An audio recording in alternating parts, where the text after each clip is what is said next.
A pedido de la vicedecanatura, se pide respetar el calendario académico.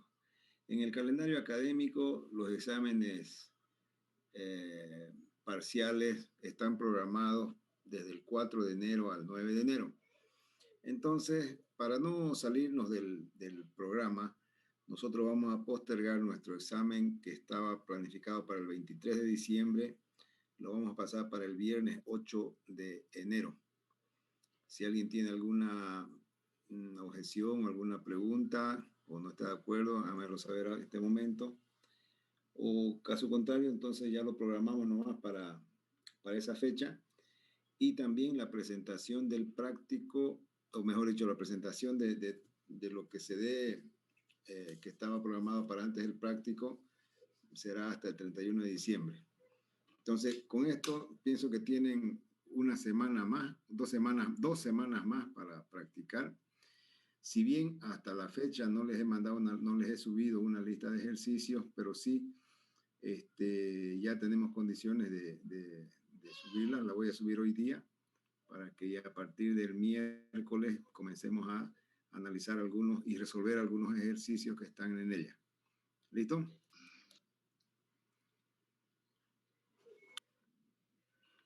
Claro, entendido. Bueno, entonces vamos con la última parte de lo que son las corrientes eléctricas. Tiene ya bastante cosa para resolver. Entonces vamos a ver la teoría. La última parte es muy subjetiva, pero no tiene mayores complicaciones. Entonces, vamos a ver que la potencia eléctrica es la proporción por unidad de tiempo o ritmo con la cual la energía eléctrica es transferida por un circuito eléctrico, es decir, la cantidad de energía eléctrica entregada o absorbida por un elemento en un momento determinado. Entonces vamos a ver lo que es potencia eléctrica, ley de Joule, conexiones de resistencia en serie y paralelo, esto ya lo han visto ustedes de colegio, la ley de Kirchhoff también, y algo bastante que es solamente complementario, los riesgos eléctricos y algunos tipos de instalaciones domiciliarias, ¿no? Entonces, lo que es la potencia eléctrica. Para entender qué es la potencia eléctrica, es necesario conocer primeramente el concepto de energía, que es la capacidad que tiene un dispositivo o mecanismo eléctrico cualquiera para realizar un trabajo. O sea, la energía se mide, nos ofrece el trabajo. La energía utilizada para realizar un trabajo cualquiera se mide en joule y se representa por la letra J, donde un joule es igual a 1 kilogramo por metro cuadrado sobre el tiempo, ¿no? Sobre el tiempo que está en segundos al cuadrado, ¿no? Normalmente, y para ejemplificar mejor lo que es el concepto de potencia eléctrica, se toma siempre los desniveles de agua, ¿no? Se toma, por ejemplo, un recipiente alto que va a descargar su contenido en un recipiente más bajo. Entonces, la potencia eléctrica es la cantidad de energía eléctrica o trabajo que se transporta o que se consume en una determinada unidad de tiempo. Si la energía fuese un líquido, la potencia serían los litros por segundo que vierte el depósito que lo contiene. Entonces, ese es más o menos el concepto que se quiere dar para ejemplificación. La potencia se mide en joule por segundo y se representa con la letra P.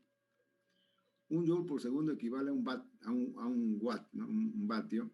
Por tanto, cuando se consume un joule de potencia, en un segundo estamos gastando o consumiendo 1 watt de energía eléctrica. La unidad de medida de la potencia eléctrica P es el watt y se representa con la letra W.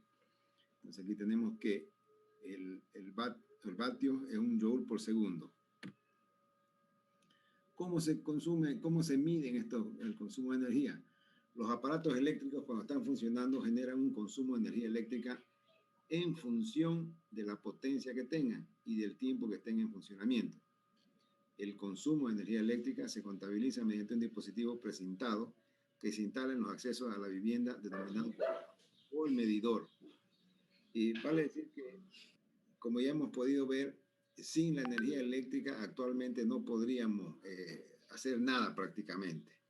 No podríamos pasar clases, no podríamos ver televisión, no podríamos escuchar música, no podríamos escuchar noticias. Prácticamente no se podía, estaríamos paralizados. Y como les digo, prácticamente es cierto, la semana anterior yo fui a una reunión en el vicerrectorado y se cortó la luz y no había agua caliente para los té o los cafés. Entonces, la energía, y ni había energía eléctrica para la proyección, para el proyector. Entonces, sin la energía eléctrica no podemos, muchas cosas se paralizarían. Entonces, ¿cuáles son las fórmulas de la potencia eléctrica? Aquí les traigo un pequeño gráfico que involucra esta rueda.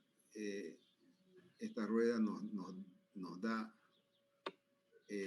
cómo se calcula la potencia eléctrica en función a la tensión, a la corriente y a la resistencia. Está en todas sus manifestaciones: potencia, voltaje, resistencia y corriente, todas siempre relacionadas con la potencia. Pero básicamente esta potencia viene de la tensión por corriente, ¿no? Y también la potencia puede ser calculada por la tensión y la resistencia, puede ser calculada con la corriente y la resistencia, y la potencia es el trabajo por tiempo. Entonces la potencia es dada en joules sobre segundo, es igual a vatios. Tensión, el V es la diferencia de potencial o voltaje en voltios, el I es la intensidad de corriente eléctrica en amperes, la resistencia en ohmios, T es el trabajo realizado en joule, y T minúscula es el tiempo en que se realiza el trabajo en segundos, y así por delante. Entonces, con esta ruedita, ustedes les aconsejo que la tengan en su formulario, porque nos da todas las manifestaciones posibles o combinaciones con las cuales se puede encontrar la potencia eléctrica, ¿no? Posteriormente, vamos a ver que la potencia, con relación, o sea, la ley de Joule, la ley de Julio, si quieren en español, es la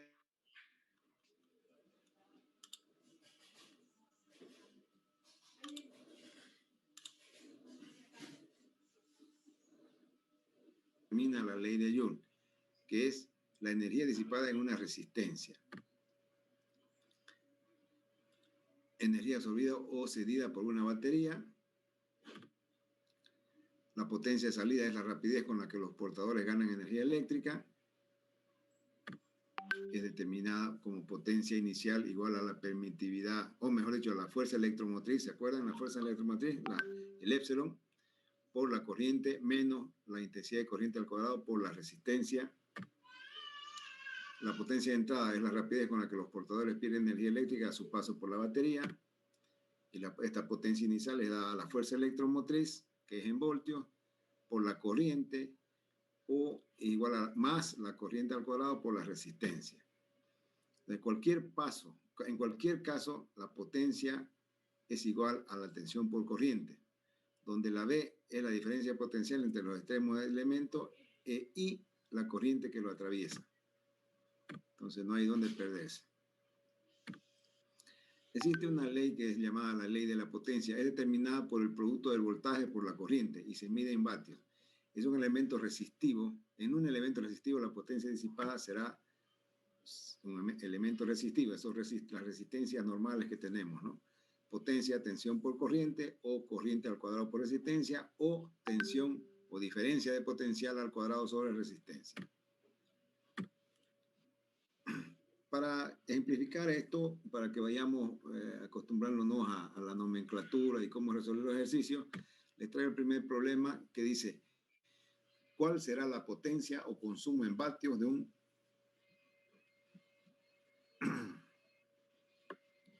de un foco conectado a una red de energía eléctrica doméstica monofásica de 220 voltios si la corriente que circula por el circuito de la bombilla es de 0.45 amperes? Entonces, para resolver este ejercicio muy sencillo, tenemos la fórmula directa, ¿no? Primero,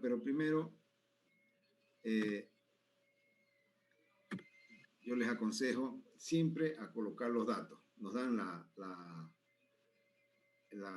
nos dan la tensión, la red eléctrica 220 voltios, la corriente que circula 0.5 amperes. Entonces, usando la fórmula directa, potencia será igual a la tensión. Este aquí no es P, este aquí tiene un error. Este es B por I. Tensión por corriente, entonces nos va a dar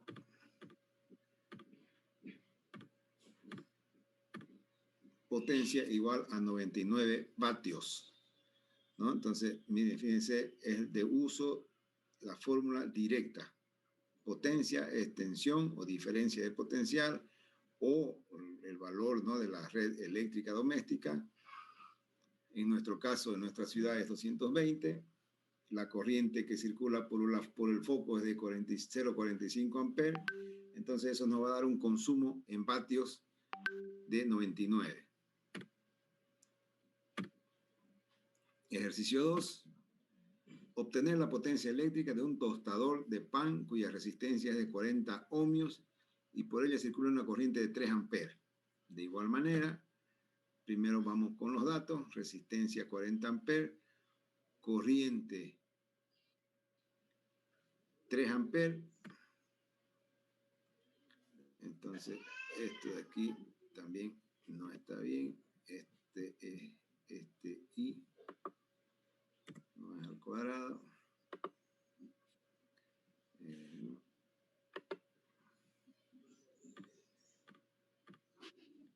Entonces tenemos que la potencia eléctrica será igual a 360 vatios. ¿Ya?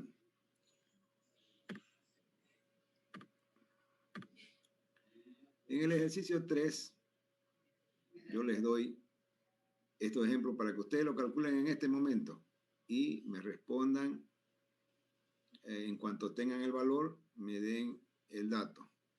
Y dice así: en el ámbito industrial y doméstico, la energía eléctrica se mide en kilovatios hora, que es la energía que consume un aparato eléctrico de 1 kilovatio de potencia durante una hora. Si los artefactos funcionan a un voltaje de 120 voltios y 1 kilowatt hora cuesta 0,7717. Aquí vamos a ponerle, vamos a cambiarle ese 120, no es nuestra realidad es 220. El valor del kilowatt en nuestra ciudad es de 0,7717. Entonces, les pido que calculen cuánto dinero cuesta la energía que consume en un mes, en 30 días. Esto es real, esto ustedes lo pueden practicar en su casa y ver por qué su factura de luz viene tan alta o tan baja, ¿no? Una heladera de potencia 200 vatios que permanece conectada 24 horas. Una plancha de potencia 800 vatios que usan 18 horas durante el mes. Un televisor de potencia 200 vatios que se usa 8 horas durante el día.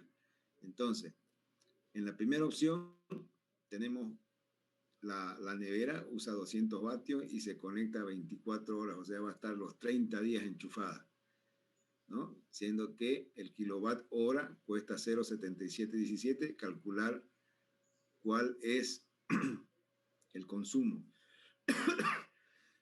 de una plancha que se conecta 18 horas durante un mes. Entonces aquí tenemos ya más fácil para calcular. Ay, puta, hoy tengo clase en la noche. ¿Cómo? 18 horas durante un mes. O sea, el mes tiene 30 días, ¿no es cierto? De esos 30 días, que son 24 horas al día, se usan 18 horas en un mes. O sea que si usted lo calcula, si lo prorratea por día, va a ser 18 entre 24 y lo multiplica. Esa es la cantidad de tiempo que va a usar. Mire, son 18 horas en un mes. Entonces, 18 entre 24. Eso es lo que va a usar en un día. ¿Cuántas horas en un día? Y el televisor también 8 horas por un día, ¿no? Entonces multiplique 8 por 20, 8 por 30, va a tener la cantidad el tiempo total, ¿no? Cuántas horas en un mes. Esas horas tienen que convertirlas en segundos. No, perdón, las horas es kilovatio hora. El kilovatio hora cuesta 0,7717. Entonces, con las horas en el mes, ya para el primer ejercicio tenemos 24 horas. Por 30, esa va a ser la cantidad de horas que vamos a tener el kilovatio hora, ¿no? En el segundo caso, tenemos que va a ser 18 horas dividido entre 24, esa va a ser la cantidad de horas en, a ver, que un kilovatio hora, no solamente 18 horas lo convertimos por un kilovatio. Y este otro, que son 8 horas al día, entonces son 8 horas por 30, son 240 horas que va a tener en el mes que va a estar encendido el televisor. Con esos 3 datos, ustedes calculan el valor del consumo de sus equipos. ¿Listo? A ver, manos a la obra, saquen calculadora. ¿Y quién me responde la primera?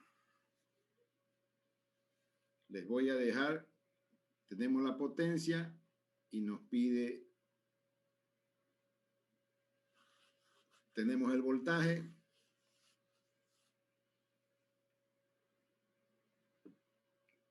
¿Cuánto cuesta la energía que consume en un mes? Si el kilowatt hora es igual a 0,7717.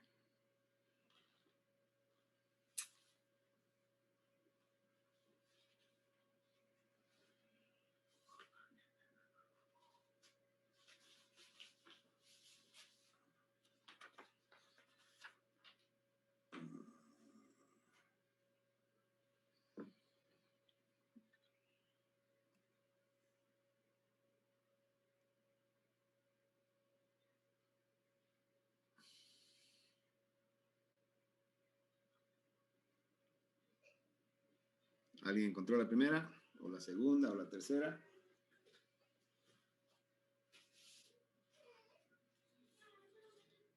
Tenemos la potencia, 200 vatios.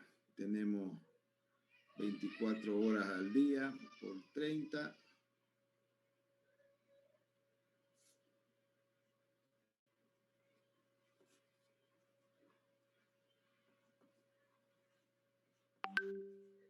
$720 horas va a estar en el mes.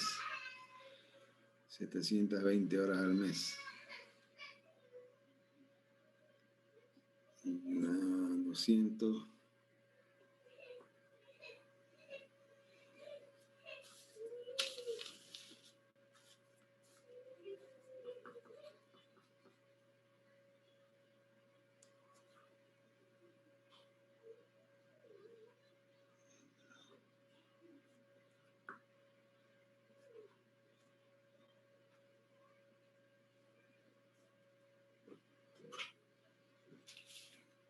¿Cómo fue?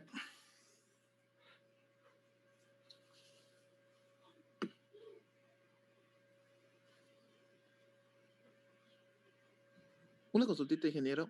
Sí. 200 watts ocupa en una hora, ¿no? La nevera. Su potencia es en kilowatt hora, ¿no? Y ocupa 200 watts es esto acá. Ya. Tengo que transformarlo a kilovatios, ¿no? Sí. Gracias.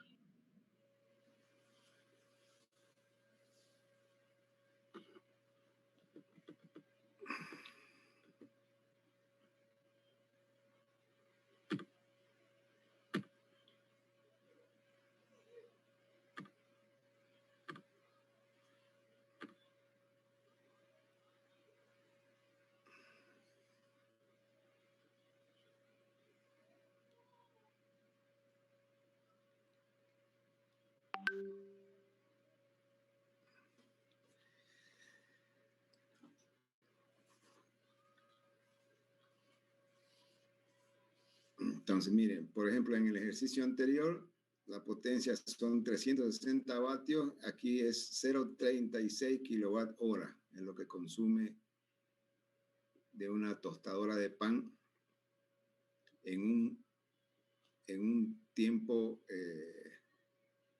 en una hora, digamos, ¿no? 0,36 kilovatios.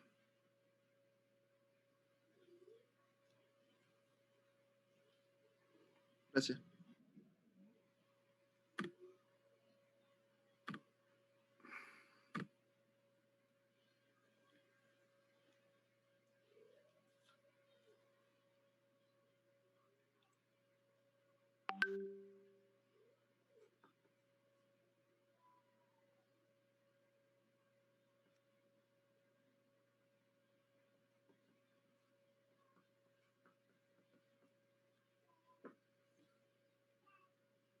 $18 al mes. Entonces, 0,800 por 18.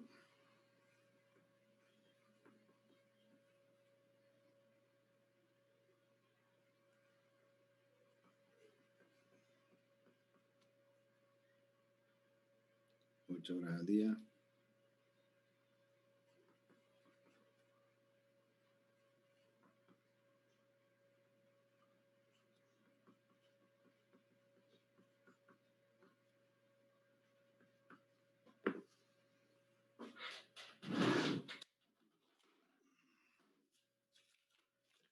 Y encontré el primero.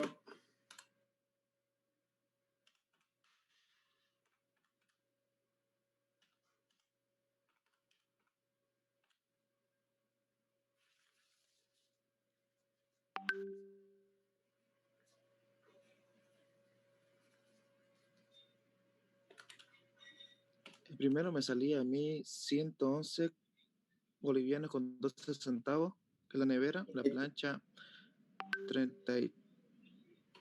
creo que está un poquito más la plancha.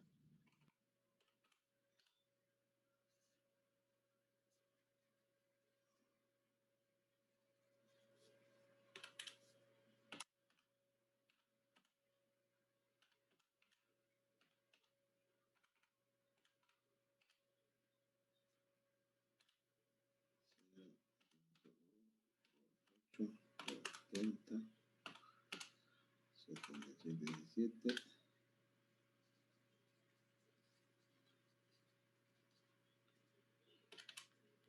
La plancha me salió 333,37. Ya es 0,8, ¿no? Kilovatios, Sí. 800 kilovatios por 18. Por 18 por el valor del consumo, 0,7717, nos va a dar 11,11248.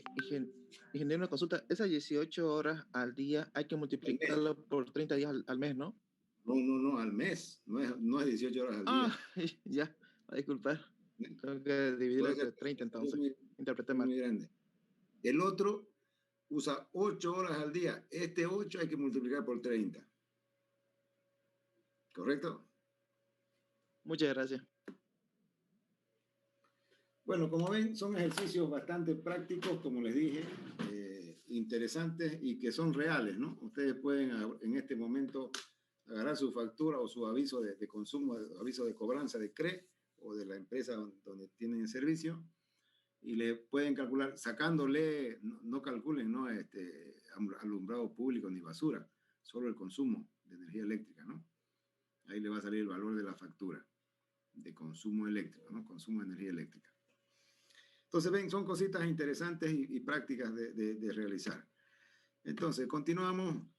Ya tienen el camino. Entonces, aquí tenemos que la resistencia equivalente de una combinación de resistencia es el valor de una única resistencia que, reemplazada por la combinación, produce el mismo efecto externo. Entonces, tenemos que la resistencia equivalente será igual a la tensión sobre la corriente, donde la tensión es la diferencia potencial entre los extremos de la asociación y la corriente I es la corriente a través de la combinación.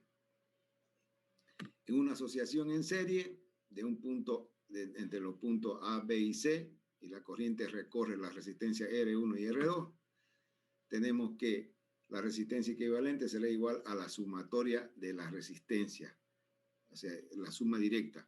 R subíndice I.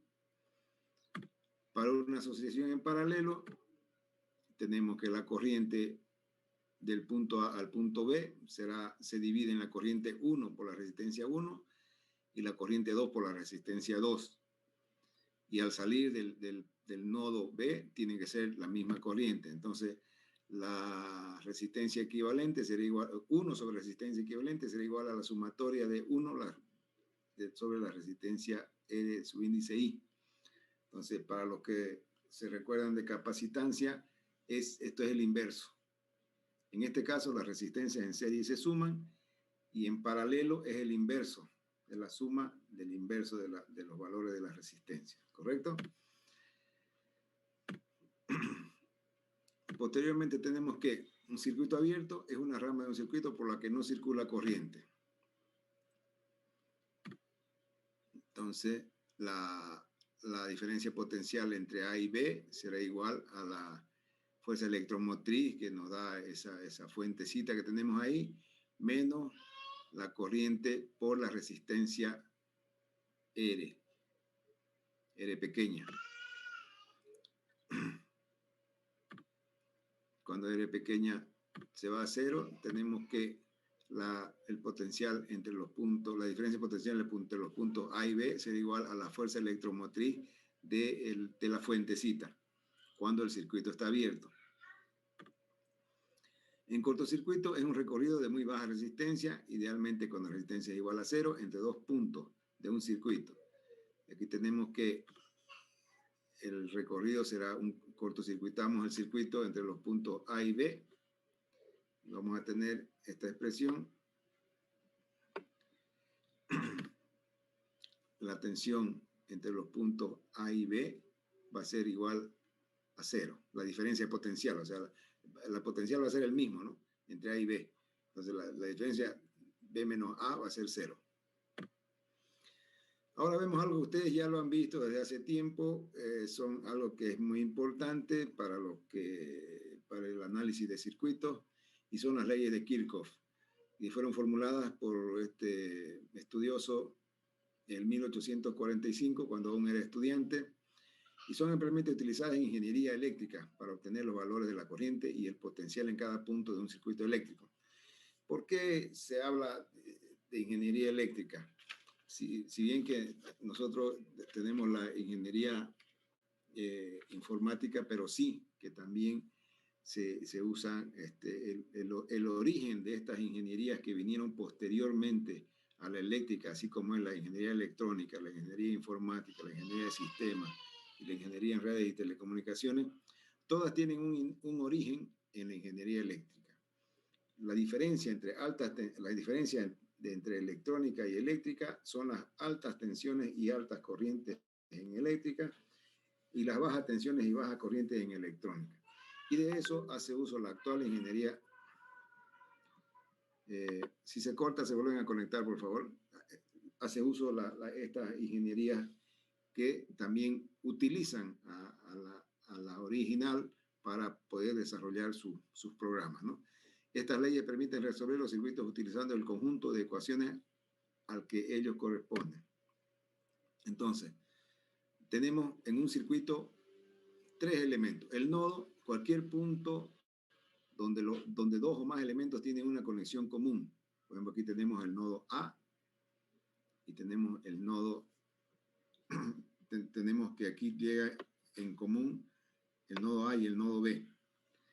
Rama, conjunto de todos los elementos comprendidos entre dos nodos. Por ejemplo, en la rama superior, entre el nodo A y el nodo B, tenemos la fuerza electromotriz 1, la resistencia 1. En la rama 2 tendríamos la resistencia 2, la fuerza electromotriz 2 y la llave C, digamos, ¿no? Que abre el contacto de abertura para cerrar.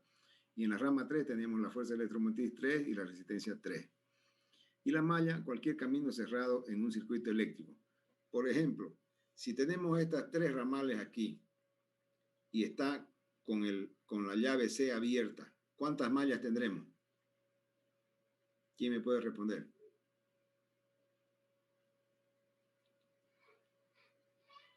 Malla es cualquier camino cerrado en un circuito eléctrico. Si nos dice eso, esto significa que aquí tendríamos una sola malla, ¿no es cierto? Si el circuito, si la llave C está abierta, es solamente una malla. Si la llave C está cerrada, si la llave C está cerrada, si aquí se cierra, eso quiere decir que se tienen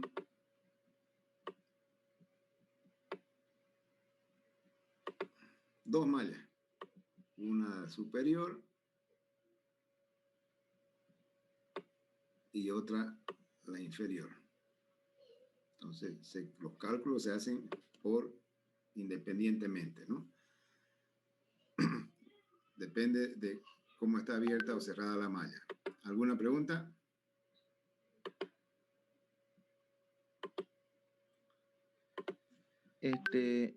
Ingeniero, entonces ¿quiere decir que las mallas tienen sentido? El sentido es por donde va la corriente, ¿no? De la polaridad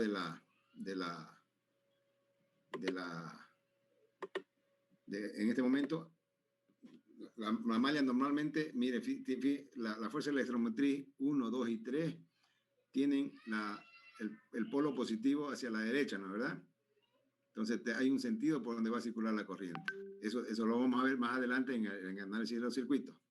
¿Ya? Muchas gracias. Ok.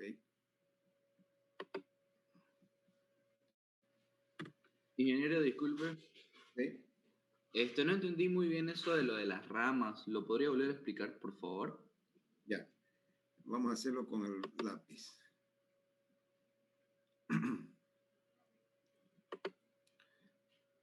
Del nodo A al nodo B existe, así como está el circuito abierto, solamente dos ramas.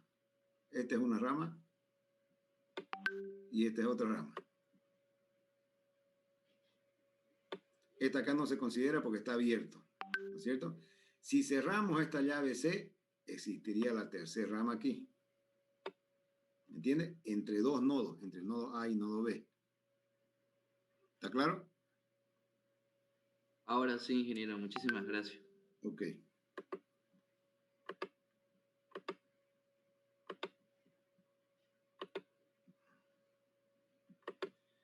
Muy bien.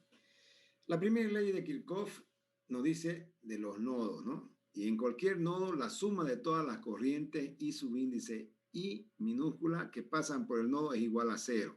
Entonces, tenemos 4 corrientes y sumando todas nos tiene que dar 0. Aquí, mire, hay dos corrientes que entran al nodo, son las corrientes 1 y 2, y dos corrientes que salen del nodo son las corrientes 3 y 4. Entonces, la sumatoria, o sea, todas tienen que dar 0. De forma equivalente, la suma de las corrientes que entran en ese nodo es igual a la suma de las corrientes que salen. La ley se basa en el principio de la conservación de la carga. La segunda ley de Kirchhoff es la ley de mallas. En un lazo cerrado, la suma de todas las caídas de tensión es igual a la tensión total suministrada. Entonces, la fuerza electromotriz 1 más la fuerza electromotriz 2 más la fuerza electromotriz hasta N va a ser, o sea, la suma de todas las caídas de tensión tiene que ser igual a 0. Entonces, la ley se basa también en el principio de la conservación de carga, de energía. Y entonces, no se olviden, la primera ley de Kirchhoff es de corriente y la segunda ley de Kirchhoff es de tensiones. A veces nos equivocamos al tratar de aplicar cuál de las leyes dependiendo del circuito. Una pregunta, ingeniero. Entonces, Sí. ahí se puede decir que la sumatoria tiene que ser igual a lo que la fuente me suministra, toda la tensión suministrada de la fuente. Claro, la suma de todas las caídas de tensión o las tensiones tiene que ser igual a 0. O sea, la suma, okay. La suma de la tensión que se consume es igual a la que se suministra. Eso es lo que quiere decir. Es la conservación de la energía. ¿Listo? Bueno, para hacer análisis de los circuitos, se tienen que tomar algunas consideraciones importantes. Aquí vamos a analizar algunos los temas más relevantes. Primero, localizar los nodos y mallas del circuito. Como les dije, ¿no? Les mostré anteriormente. Si la llave C está abierta, no va a haber malla, no va a cerrar por ese lazo ninguna malla. Pero si está cerrada, se va a partir en dos mallas.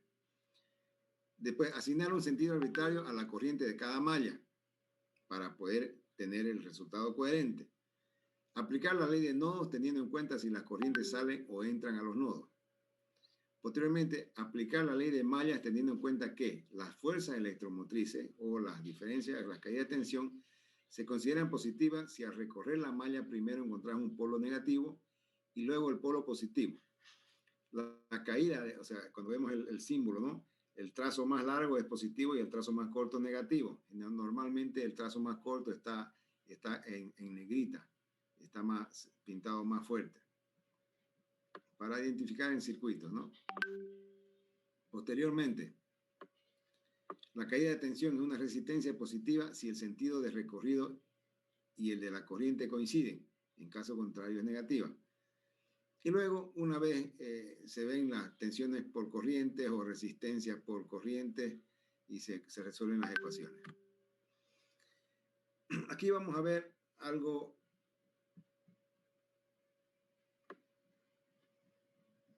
para el cálculo de la diferencia potencial.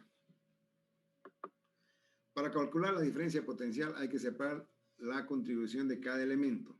Por ejemplo, tensión A menos tensión V subíndice A menos V subíndice C.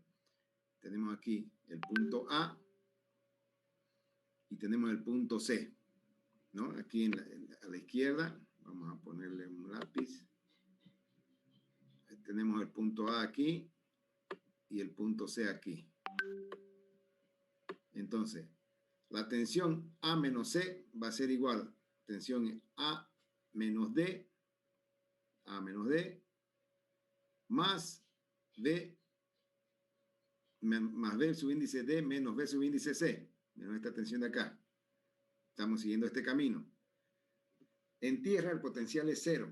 Entonces, y tiene que ser igual por esta rama, al igual que por esta otra rama. Entonces, va a ser igual también a V subíndice A menos V subíndice B en este ramal de acá, la diferencia potencial, más la diferencia potencial entre los puntos B y punto C. Entonces, por este lado tiene que ser igual que por este otro de acá. ¿Me entienden? Eso es lo que nos dice la teoría de la diferencia potencial cuando se calcula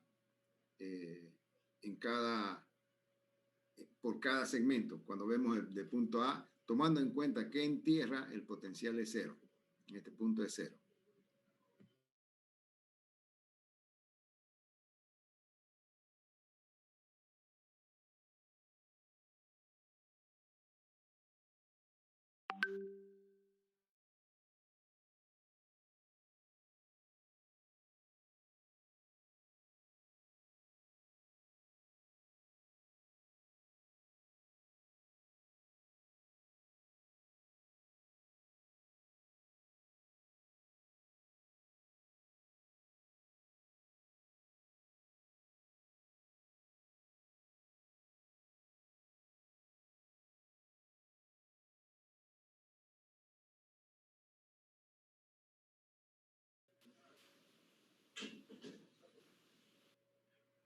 Bueno, volvimos. ¿Me escuchan? Sí. Muy bien. Sí, se escucha.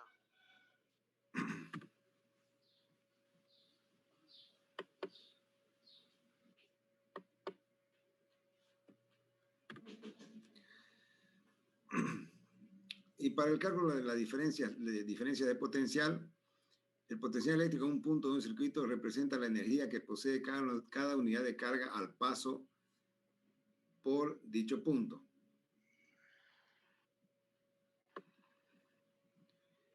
Entonces, la fuerza electromotriz nos da el símbolo de tensión. El polo positivo tiene potencial más alto. La resistencia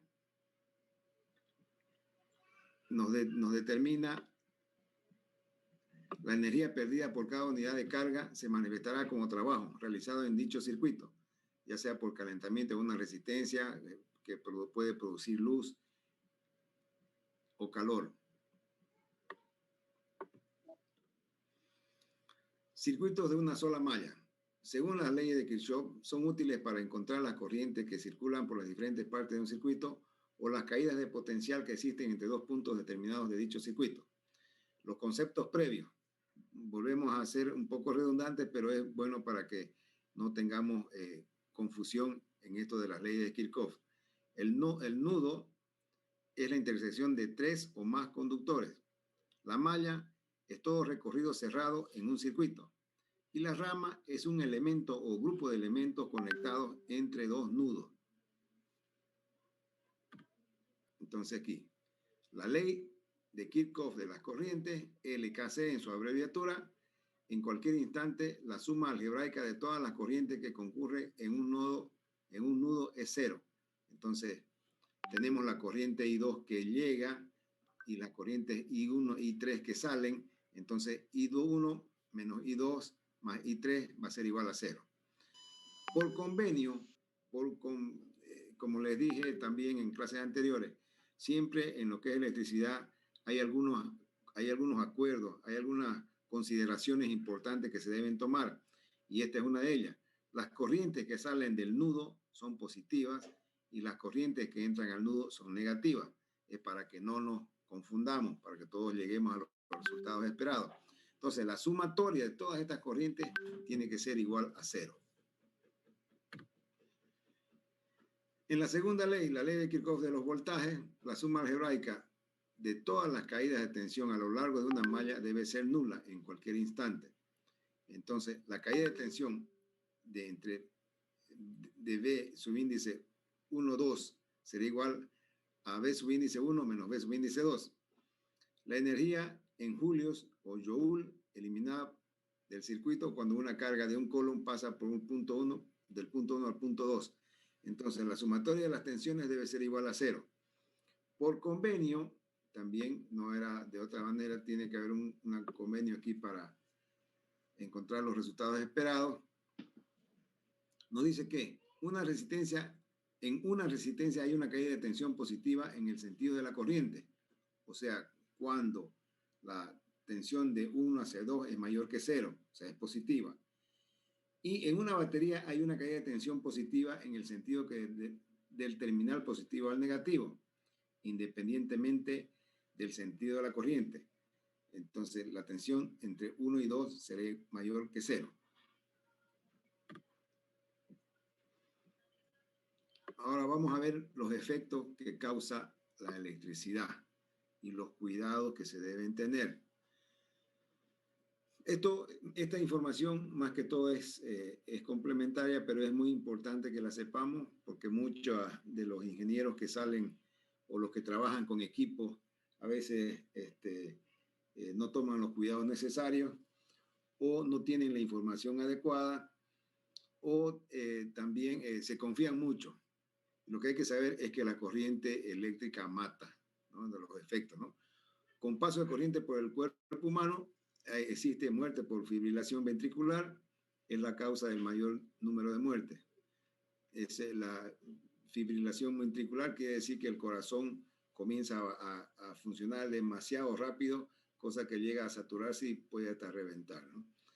Hay también muerte por asfixia, tetanización muscular, cuando ya cuando se trancan las venas arterias, se comienzan a dar tétano, ¿no? Quemaduras internas y externas, pueden ser mortales o no. Embolia, puede dar el efecto electrolítico en la sangre. Sin paso de corriente por el cuerpo. Esto es cuando la corriente pasa, digamos, del lado del brazo izquierdo hasta la pierna derecha o de la pierna derecha al brazo izquierdo. Sin paso de la corriente por el cuerpo, puede provocar quemaduras por el arco eléctrico. Vimos el arco eléctrico anteriormente, cuando se rompe la ruptura del dieléctrico, que es el aire, proyecciones de partículas, etc. lesiones oftalmológicas por arcos eléctricos, conjuntivitis, ceguera. Ustedes han visto los soldadores, ¿no? Usan esa máscara para soldar. Eso es para evitar que el arco eléctrico les provoque ceguera o conjuntivitis. Los que no usan la máscara para proteger de esa intensidad, de ese arco, la intensidad del arco que sale, están sujetos a tener estos problemas, ¿no? Y también pueden causar incendios y explosiones. Otra es las lesiones físicas secundarias por caídas, golpes, etc. En este ejemplo, yo aquí les puedo representar las cercas eléctricas, por ejemplo. La cerca eléctrica no mata a nadie porque el amperaje es bajo, pero si la barda es muy alta y digamos, un ladrón o un animal sube y tiene contacto con la cerca eléctrica, el choque eléctrico que le da lo puede hacer caer. Y si un ladrón se muere, no es por la electricidad, sino es si la barda era muy alta, se cae de cabeza y se muere, ¿no? Entonces, también esas lesiones pueden ser causadas por efecto de la electricidad. Factores que influyen en el efecto eléctrico: la intensidad de corriente, la duración del contacto eléctrico. Mucha gente se salva porque a tiempo lo sacaron o desenchufaron, o tiene en su casa un dispositivo termomagnético que antes que el choque es muy superficial, la resistencia o también la resistencia eléctrica del cuerpo humano, recorrido de la corriente a través del cuerpo humano, la tensión aplicada, la frecuencia de la corriente. Posteriormente a esto tenemos los efectos de la electricidad según la intensidad de corriente. Esta información, como les dije al comienzo, es complementaria para que nosotros sepamos y tengamos cuidado, extremo cuidado con la electricidad. Entonces, mire, la primera, el miliampere. De 1 a 3, el efecto de la percepción, usted percibe. Miliampere, ¿no? De miliampere. El paso de la corriente produce cosquilleo y no existe peligro. Hasta 1.5 voltios, digamos, ¿no? De 3 a 10 miliampere, electrización. El paso de la corriente produce movimientos reflejos, o sea, usted siente la corriente vibra, ¿no?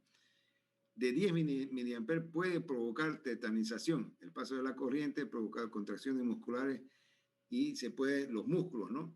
Pueden quedar duros. Con 25 miliampere, paro respiratorio. Si la corriente atraviesa el cerebro, automáticamente la persona puede tener una lesión cerebral. De 25 a 30 miliampere, asfixia. Si la corriente pasa por el tórax, va a ser probable que no se salve. Y de 60 a 75 miliampere, no estamos hablando ni siquiera un ampere, miliampere, fibrilación ventricular. Entonces ahí el corazón se revienta, ¿no? O sea, la persona no va a aguantar. Entonces, fíjense, nosotros aguantamos, nos ha pasado la corriente a varias veces me ha pasado a mí, pero son corrientes que pueden llegar hasta 25 miliamperes. Más que eso, podemos tener lesiones pero muy serias, inclusive la muerte, ¿no? Entonces, a ustedes como futuros ingenieros, todo su entorno tienen que saber de que la corriente eléctrica mata. Hay que tener cuidado, mucho cuidado al trabajar. Efecto de la electricidad según la duración del contacto eléctrico. En esta tabla vemos la relación intensidad-tiempo que puede causar la muerte. Una intensidad de 15 miliamperes, máximo 2 minutos. 20 miliamperes, 60 segundos. 30 miliamperes, 35 segundos. 100 miliamperes, 3 segundos. 500 miliamperes, 110 milisegundos.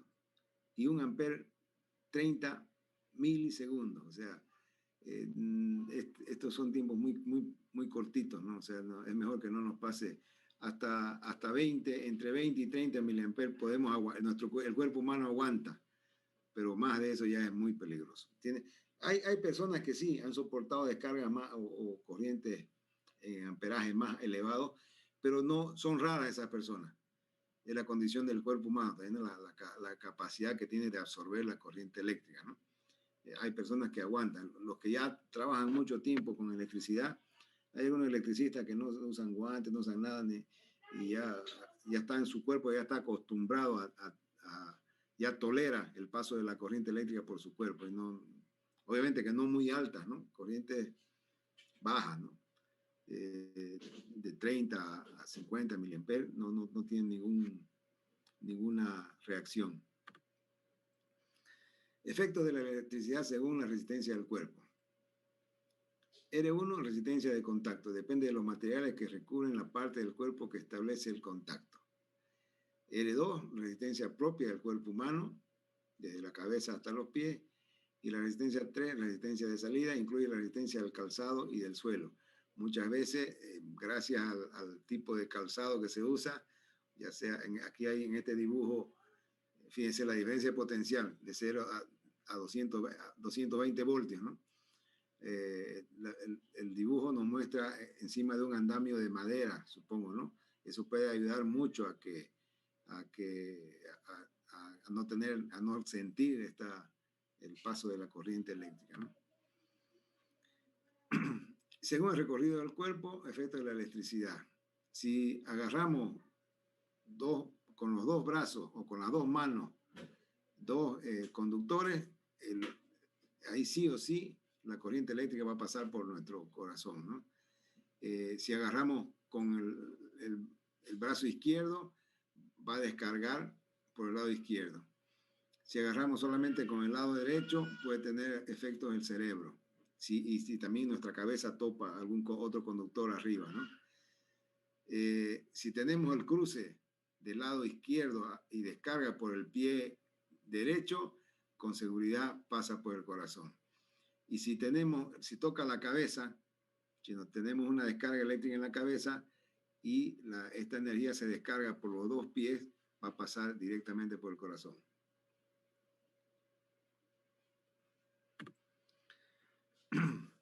Ahora tenemos efectos de la electricidad según la frecuencia. Esta información es muy interesante.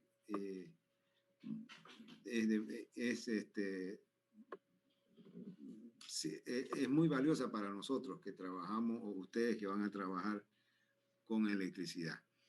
Para corrientes eléctricas de frecuencia superior a 50 Hz, la peligrosidad disminuye progresivamente a efectos de fibrilación ventricular, aunque prevalecen los efectos térmicos de la corriente.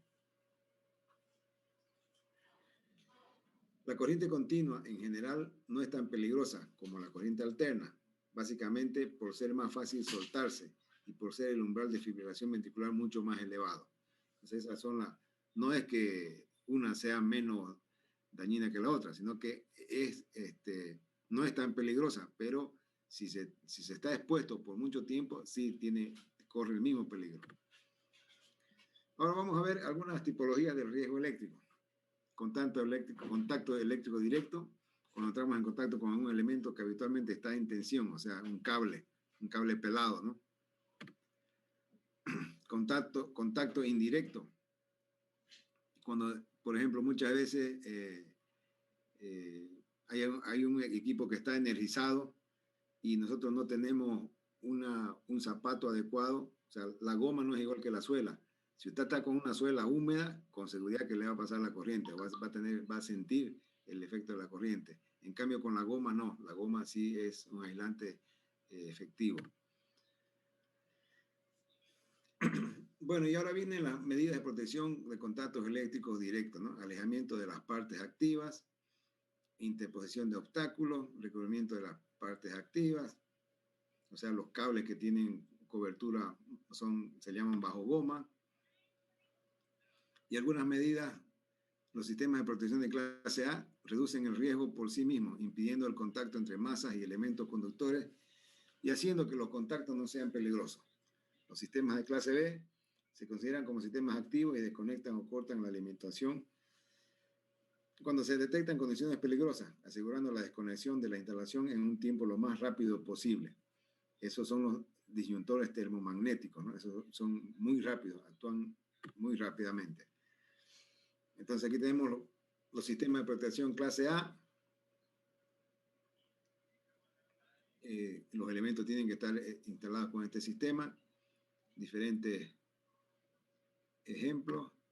Sistema de protección clase B, como le dije, un diferencial termomagnético, aparato de protección que es obligatorio colocar en todas las instalaciones y que tiene como misión interrumpir el circuito cuando se produzca una derivación, evitando de esta forma cualquier accidente en las personas.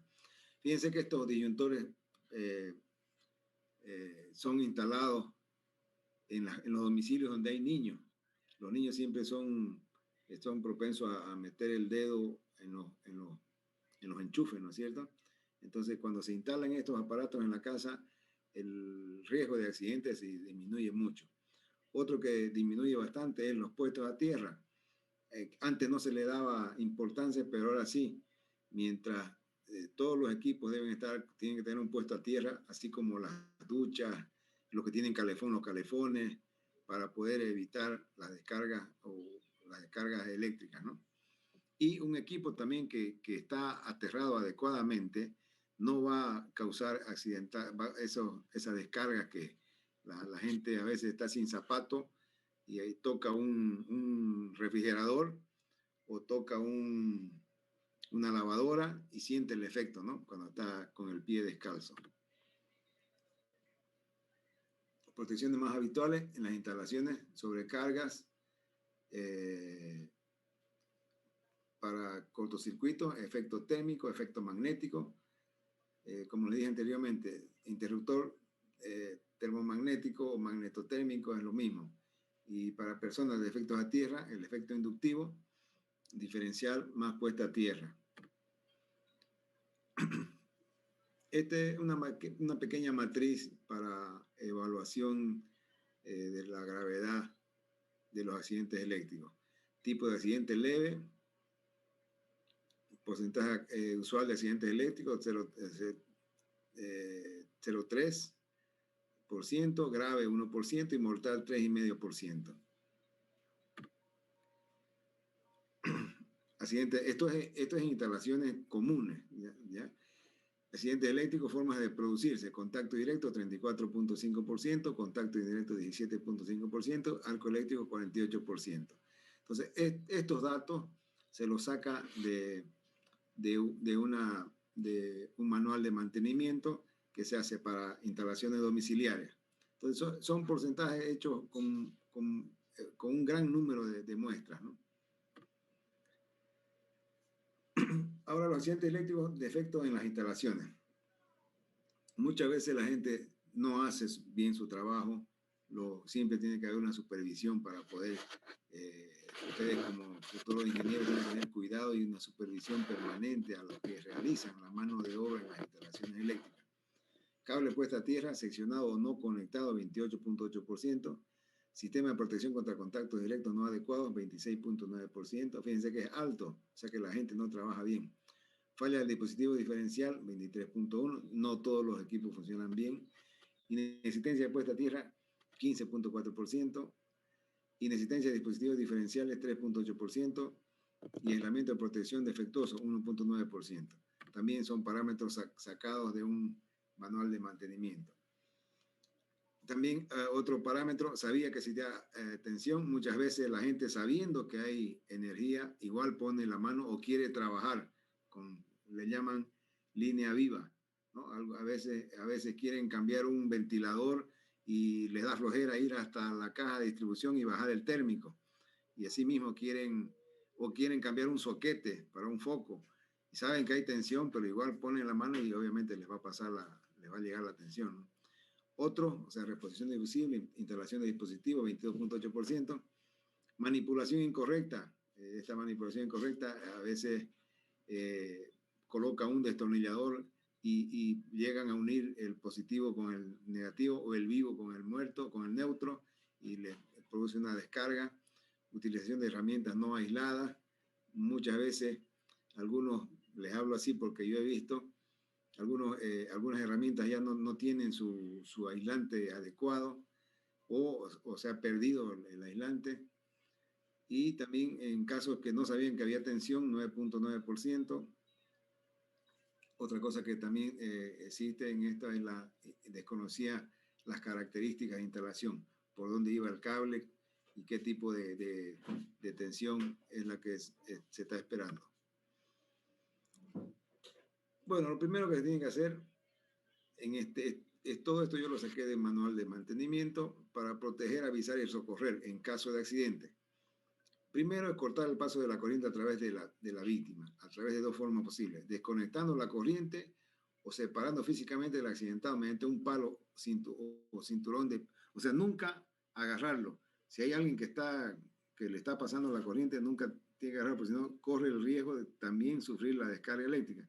Entonces, o desconecta la corriente o lo separa al accidentado con un material aislante, ya sea un palo, una madera, una goma, algo, ¿no? O cinturón de pie, se le agarra el pie y se lo estira, ¿no? Después, inmediatamente pedir ayuda, auxilio, ¿no? A ambulancia, porque el riesgo de muerte es muy alto. Y es bueno también nosotros, ustedes como futuros ingenieros, siempre en los cursos de primeros auxilios, tener un curso. Ahora, para trabajar en cualquier empresa grande, tipo las petroleras o tipo Entel, les piden cursos de primeros auxilios. Y en esos cursos de primeros auxilios está lo que se dice la reanimación cardiorrespiratoria, también que se debe aplicar, ¿no? Pero sí, no querer salvar solo, ¿no? Siempre hay que pedir ayuda porque a veces los daños son muy graves. Y ahora algunos consejos de seguridad, ¿no? No realizar trabajo eléctrico si no ha sido capacitado. Hay mucha gente que es corajosa y quiere arreglar todo, ¿no? Y no es así. Hay que saber qué equipo se está manejando y qué herramientas se están utilizando. Consejo, dentro de los consejos, no realizar reparaciones sin cortar la corriente en un automático. Para cambiar un foco, cortar el interruptor no es suficiente. No es solamente que tiene que apagar el interruptor de la pared. Es mejor desconectar de la llave distribuidora el térmico, que le llamamos térmico, para que se corte todo el circuito. Aquí dice, el agua y la electricidad son como el perro y el gato. Siempre tienen que estar separados, porque el agua es buen conductor de electricidad. No utilizar aparatos eléctricos con las manos mojadas o los pies en el agua. Peor si están tomando. Hay mucha gente que se está bañando en una tienda y quiere hablar por el celular y el celular está enchufado a la pared. Eso corre un riesgo muy alto de electrocutarse, ¿no? O algunas señoras están en la tina y quieren usar la secadora o planchadora de cabello. Ahí el riesgo de morir es inminente y sería muy rápido. Nunca eche agua a un fuego eléctrico, fuego que se está produciendo en un enchufe, digamos. No es lo mismo que el fuego que está cuando se está ardiendo madera. Es muy diferente. Más bien, con el agua lo aviva más el fuego. No use herramientas eléctricas con los pies mojados. No usar aparatos en caso de lluvia. O sea, no, los que tienen trabajos exteriores y comienza a llover, ya sea en torres, en torres donde van antenas de telecomunicaciones, en torres donde donde están apoyadas las líneas de alta tensión. Nunca trabajar en caso de lluvia. Una cosa es limpieza. La limpieza no significa que siempre es con agua, ¿no? Imagínense que usted le va a echar agua a un distribuidor de energía, ¿no? Si le echa agua, explota todo. Entonces, en caso de avería, cortar la corriente. Si usted siente chispas o siente olor a quemado, es mejor desconectar todo y revisar. Mucha gente, a veces por economizar el cable, usa los cables añadidos, cables viejos. Eso es mejor tener cuidado, no usarlo. Nunca estire un cable, o sea, nunca trate de desenchufar de la pared de la tomada eléctrica estirando el cable. Siempre hay que estirar de la clavija. Así como le decía, ¿no? Mucha gente también agarra, los trabajadores, lo vemos comúnmente, a veces viene la gente con su taladro y no tiene su cable, el cable de taladro no tiene enchufe, no tiene la clavija y enchufa los dos cables directamente a la pared. Eso es muy peligroso. Esto ya lo vimos anteriormente, no hay que tocarla nunca a una persona que está electrizada. Cuando se huele a quemado, cuando algún material se está quemando, hay que tener precaución, hay que parar y ver qué pasa. Cuando hay un calentamiento anormal, es peligroso, algo ya no está funcionando bien. Siempre hay que avisar que un equipo está defectuoso, sino después el afectado es el culpable o el responsable de los accidentes. Siempre usar equipo de protección personal. Los EPP ahora es obligatorio usar, hasta los albañiles los obligan a usar botas. Nuestros albañiles acá en nuestro país, la mayoría usan abarca, o por último usan chinela, abarca, o a veces nada. Ahora es obligatorio que usen equipo de protección personal.